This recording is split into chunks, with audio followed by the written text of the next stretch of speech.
Oke, baik. Suara Bapak terdengar jelas, adik-adik? Terdengar, Pak. Dengar, Pak. Oke, baik. Kita mulai ya. Bismillahirrahmanirrahim. Assalamualaikum warahmatullahi wabarakatuh. Waalaikumsalam warahmatullahi wabarakatuh. Waalaikumsalam warahmatullahi wabarakatuh. Baik, gimana kabarnya? Jessica, Fana, Uci, Devi, yang lainnya? Baik, Pak. Baik, Pak. Oke, baik. Kita melanjutkan diskusi kita ya. Minggu lalu kita sudah membahas tentang pengantar tentang apa sih manusia itu, kemudian definisi terkait dengan pertumbuhan dan perkembangan. Minggu ini kita akan bahas jauh lebih mendalam berkaitan dengan perkembangan gitu ya. Nah, kelompok penyaji sudah siap? Siap, Bapak. Izin share screen-nya. Iya, silakan coba dulu. Kelompok yang lain di luar kelompok penyaji sudah siap? Sudah, Bapak. Siap, Pak. Oke, baik.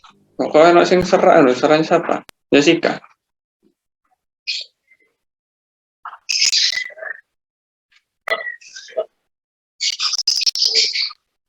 Irdina, Pak. Irdina aja.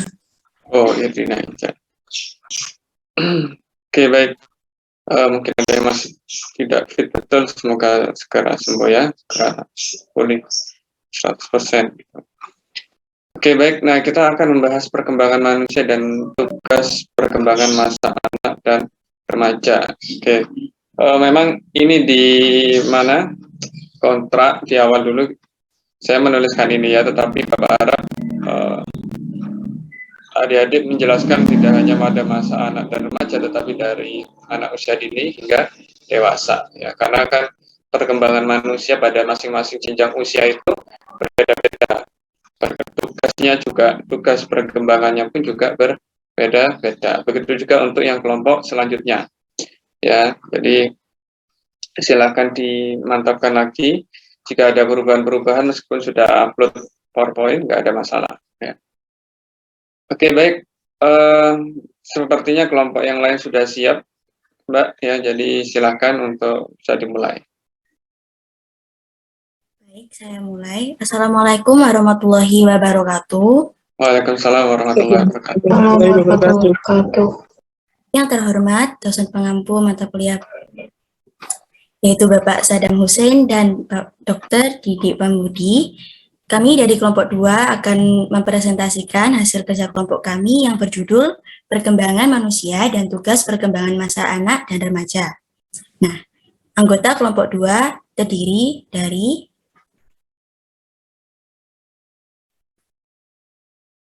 Saya Puji Wilujeng yang Tias dengan akhiran NIM 005. Saya Vanessa Madani Subagio dengan akhiran NIM 022. dan saya sebagai moderator, nama saya Sinta Ayu Suryana dengan akhiran NIM 029. Saya Muhammad Nureza Dian dengan akhiran NIM 032. Saya Devi Romawati dengan NIM akhiran 068.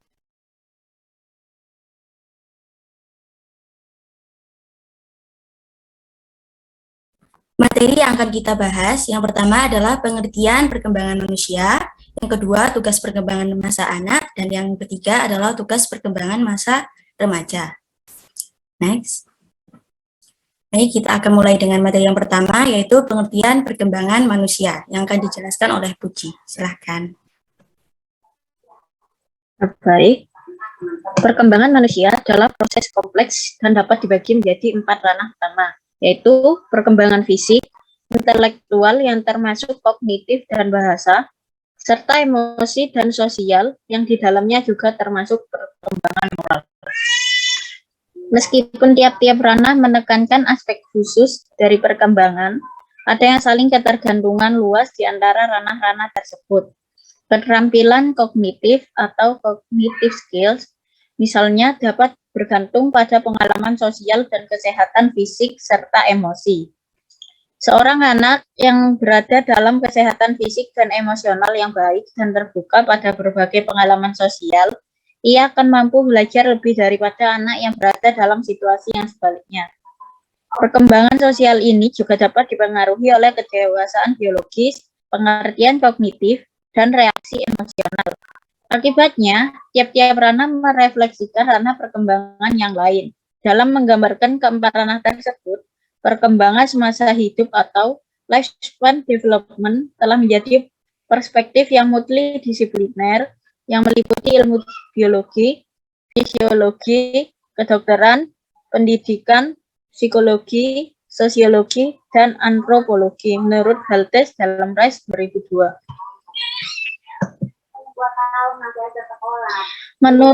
Menurut Sandrock dan Yusen pada 1992, perkembangan adalah pola gerakan atau perubahan yang dimulai pada saat terjadi pembuahan dan berlangsung terus selama siklus kehidupan.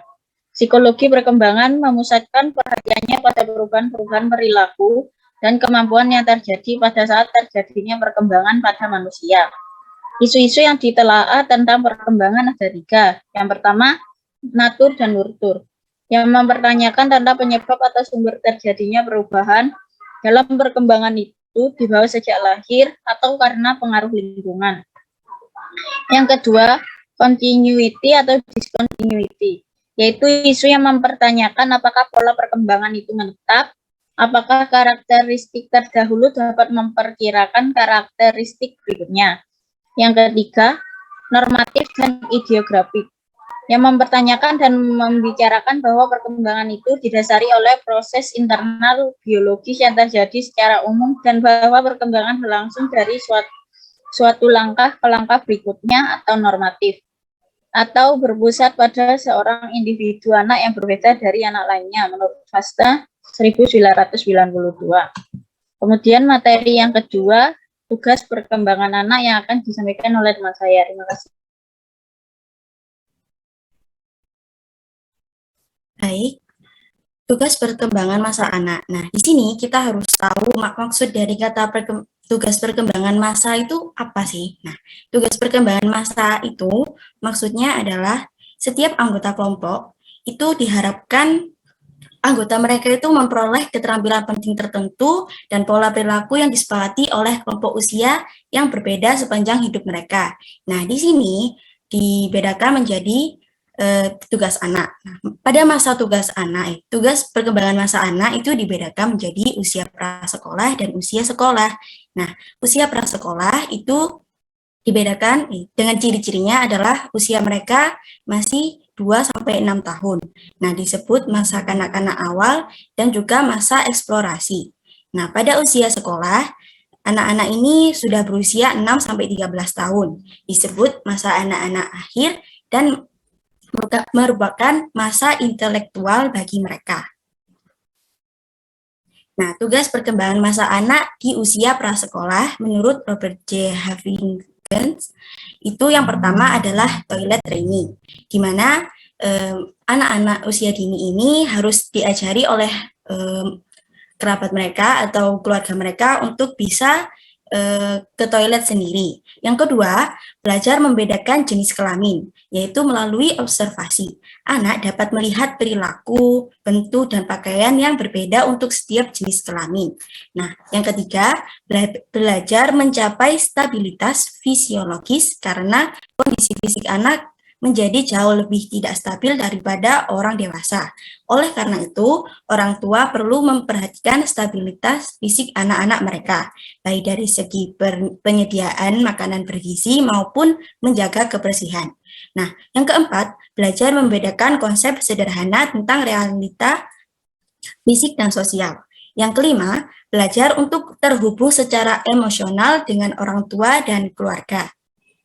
Nah, yang keenam, belajar untuk menumbuhkan hati nurani dengan membedakan yang baik dan yang buruk. Next.